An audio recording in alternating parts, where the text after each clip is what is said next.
Cern is an acronym that translates to European Council for Nuclear Research, but has since moved on to studying particle physics.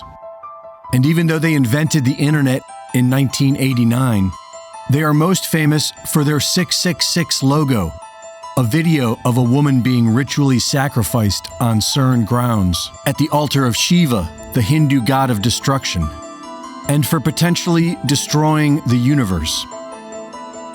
Multiple lawsuits have been filed to stop Cern's particle collider, in fear that it could destroy the Earth, which revealed to the public that Cern is a sovereign entity outside the jurisdiction of the courts, so they can do whatever they want.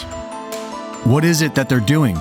It has to do with high-velocity counter-rotational spin, which was first documented in Nazi Germany's most secret program, Die Glocke, the bell. According to surviving documents, the bell was somehow affecting time and space. The most distinctive aspect of the bell was high-velocity counter-rotational spin, also known as torsion physics. Many are concerned that Cern is attempting to open a portal into another dimension that will allow demonic entities to enter ours. This was blatantly portrayed 6 years ago in a pagan ritual to celebrate the opening of the Gotthard Tunnel, just east of Cern. The dimension they would be attempting to open is already somewhat accessible. Do you hear voices in your head? If you do, then you likely know it's best to keep that to yourself, because a doctor will tell you that you're a schizophrenic. Modern psychiatry calls these voices auditory hallucinations. And even though a whopping 1% of the world's population suffers from schizophrenia, there isn't much research. But after 30 years of working closely with the criminally insane, Jerry Marzinski has noticed that the voices talking to these schizophrenics are all saying the same things. There is a distinct, predictable pattern. The voices are exclusively generating negative emotion, leaving the patient physically and emotionally drained. The voices are always pulling a person away from God or anything positive. The voices are always a call to action, instructing the person to either hurt themselves or hurt someone else, which is probably why the voices always rebel against the drugs that are prescribed for schizophrenia. These drugs make a person comatose, and the voices want you to do things.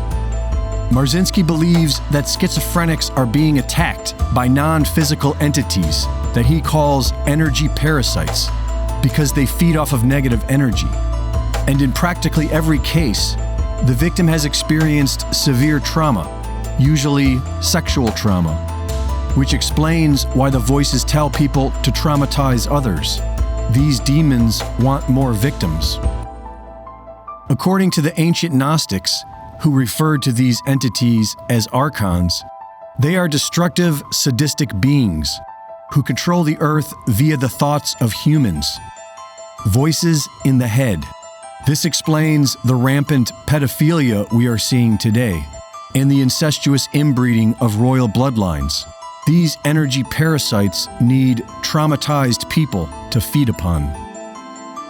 Perhaps some of the thoughts in our own mind are not our own. Most schizophrenics claim that this is the case, but are told by doctors that they are crazy.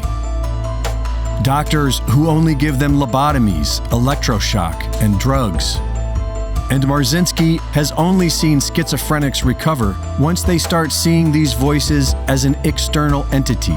They then realize that they can actually resist them, and the voices go away.